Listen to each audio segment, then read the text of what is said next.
നോക്കും, ഉറുമ്പെന്നൊക്കെ പറഞ്ഞാൽ എന്താ? നമ്മുടെ കണ്ണിൽ തീരെ പിടിക്കാത്തവർ. നമ്മുടെ കാലിൽ 10-15 ഉറുമ്പ് കയറിയാൽ കുരുത്തക്കേട് കാണിക്കണ ഒറ്റ ഉറുമ്പ് ഉണ്ടാവുള്ളൂ, നമ്മളെ കടിക്കുന്ന ഉറുമ്പ്. പക്ഷേ 25 നമ്മൾ എന്ത് ചെയ്യും? ഒറ്റ തൂക്കലിനെ കൊന്നുകളയും. അത്ര നമ്മൾ വകവെക്കാത്തൊരു സംഗതിയാണല്ലോ ഉറുമ്പ് എന്ന് പറയുന്നത്. എന്ന് പറഞ്ഞാൽ കടുകുമണി എന്ന് പറയാം, അത് പറ്റൂല. കടുകുമണിയേക്കാൾ ചെറുത് അല്ലേ? അതിനേക്കാൾ ചെറിയ തലച്ചോറുള്ള ഉറുമ്പുകൾ. ഈ ഉറുമ്പുകളുടെ രീതികളൊന്നും ആലോചിച്ച് നോക്കി. ഉറുമ്പുകൾ ധാന്യങ്ങൾ ശേഖരിക്കുന്ന നമ്മൾ കാണാറില്ലേ?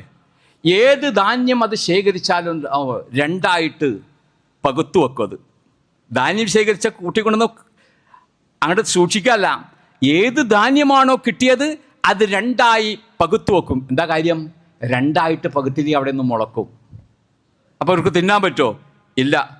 അവർക്ക് ആവശ്യകാലത്ത് തിന്നാൻ പറ്റൂല. അവർ ശേഖരിച്ച് വയ്ക്കുമ്പോൾ തന്നെ അവിടെ അവസാനം കൊണ്ടുവന്ന് എന്താ ചെയ്യണേ? രണ്ടായിട്ട് പിളർത്തി വയ്ക്കും. അതിൽ തന്നെ മല്ലി കിട്ടിയാൽ അവർ 4ആയിട്ട് പിളർത്തുന്ന. എന്താ കാര്യം എന്നറിയോ? മല്ലി 2ആയി പിളർത്തിയാൽ മുളക്കും, 4ആയി പിളർത്തിയാലാണത് മുളക്കാതിരിക്കുക. ഏത് കിതാബ് നോക്കിയിട്ടാണ് ഉറുമ്പുകൾ ഇത് പഠിച്ചത്? ആരാണ് ഈ ഉറുമ്പുകൾക്ക് ഈ ഗൈഡൻസ് കൊടുത്തത്? നിങ്ങൾ ആലോചിച്ച് നോക്കിയിട്ടുണ്ടോ? ഇങ്ങനെയൊക്കെ ചെയ്യാൻ മാത്രമുള്ള കൃത്യത നൽകാൻ മാത്രം ഈ പ്രപഞ്ചത്തിൽ എന്ത് അറിവിൻ്റെ യൂണിവേഴ്സിറ്റിയാണ്? നമുക്ക് വാട്സപ്പ് യൂണിവേഴ്സിറ്റി എങ്കിലും ഉണ്ട്, അവരതും നോക്കണില്ലല്ലോ. അവർക്കെങ്ങനെയാണ് മല്ലിയുടെ വിത്ത് കിട്ടിയാൽ അത് 4ആയിട്ടും അതല്ലാത്തത് കിട്ടിയാൽ 2ആയിട്ടും പിളർത്തി വച്ചാൽ എനിക്കും എൻ്റെ മക്കളുറുമ്പുകൾക്കും ആവശ്യകാലത്ത് ഭക്ഷിക്കാൻ ഇത് ഉപകരിക്കും എന്ന് ചിന്തിക്കാനുള്ള വിവേകം, ബോധനം, ഗൈഡൻസ് ആരാണ് കൊടുത്തത്?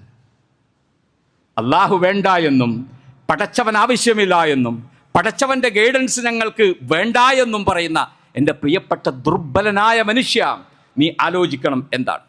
നിങ്ങൾ നോക്കൂ, ഉറുമ്പിൻ്റെ നാവിഗേഷൻ, GPS സിസ്റ്റം. നമ്മൾ എന്തിനു പറയുന്ന, നമ്മുടെ ഈ കൊച്ചി വിട്ടോ ഈ ജില്ല വിട്ടോ ഒന്ന് പോയി കഴിഞ്ഞാൽ നമ്മൾ സാധാരണ ആശ്രയിക്കുന്നതാണ് ഗൂഗിൾ മാപ്പ്, നമ്മുടെ നാവിഗേഷൻ സിസ്റ്റം. ഉറുമ്പിൻ്റെ നാവിഗേഷൻ നമ്മൾ ശ്രദ്ധിച്ചിട്ടില്ലേ? അതിങ്ങനെ വെറുതെ സമയം കിട്ടുമ്പോൾ ഒരു ഉറുമ്പിൻ്റെ ഗതി ഇങ്ങനെ നോക്കിയാൽ അതങ്ങനെ പുറകെങ്ങനെ പോകുന്നുണ്ടാവും. ഒരു കോൺവോയ് ട്രാവലിംഗ് ആണ്, ഒരു ട്രെയിൻ പോകുന്നത് പോലെ ഇങ്ങനെ തുടർച്ചയായിട്ടതാണ്. എന്താണ് ആ നാവിഗേഷൻ? ഫെറോമോൺസ് എന്ന് പറയുന്നൊരു കെമിക്കൽ ഈ പോകുന്ന വഴിയിൽ ഉറുമ്പ് ഉപേക്ഷിച്ചു.